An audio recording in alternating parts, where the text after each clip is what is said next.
Good afternoon, welcome to Flyboard Inc. Today we're going to be doing a demonstration on how to properly use the flyboard. First thing first is going to be the required gear to use your flyboard, and we're going to start off with the isothermal pants. Now you don't have to have an entire wetsuit. We do recommend just the shorts, but that's up to the user. The next thing being is going to be a Coast Guard approved life jacket. It must be Coast Guard approved, flotation vest, and we recommend some that zip up and also clip for extra support. You can use wakeboard helmets, but whatever helmet you choose to use, it should have something that'll cover your ears. If it doesn't cover your ears, we recommend that you use full ear earplugs.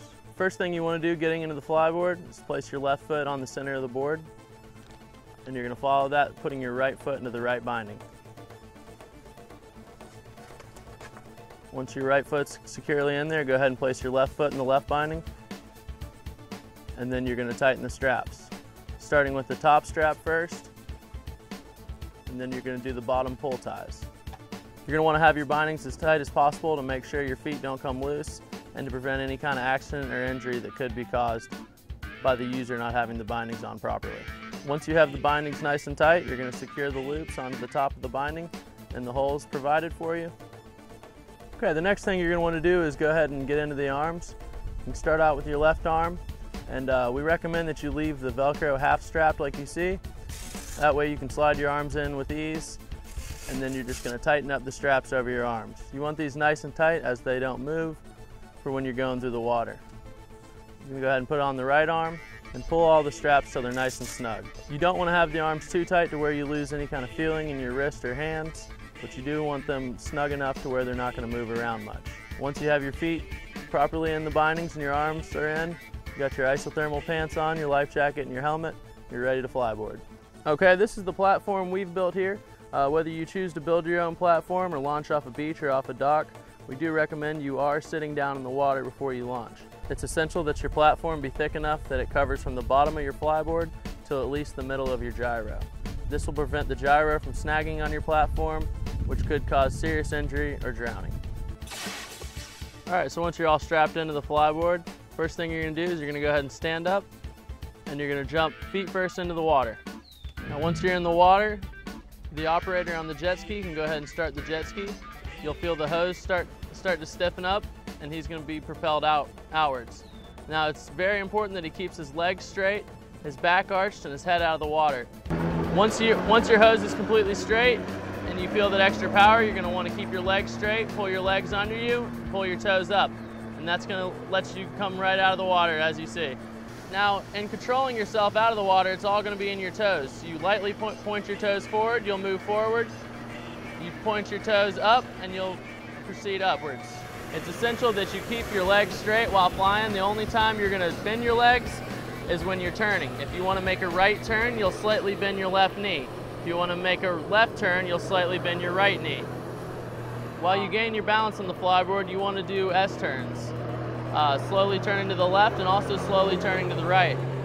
This will teach the user how to properly navigate the flyboard.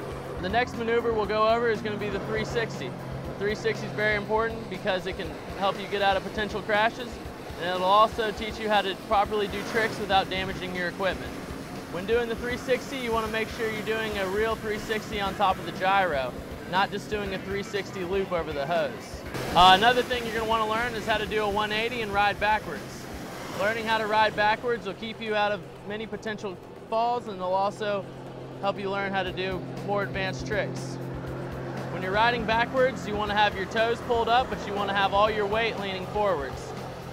This is going to properly position your weight on the flyboard, keep you stable and balanced while flying backwards, as you see. All right, when you first start learning the flyboard, in the very beginning, you don't want to take the user higher than 5 feet.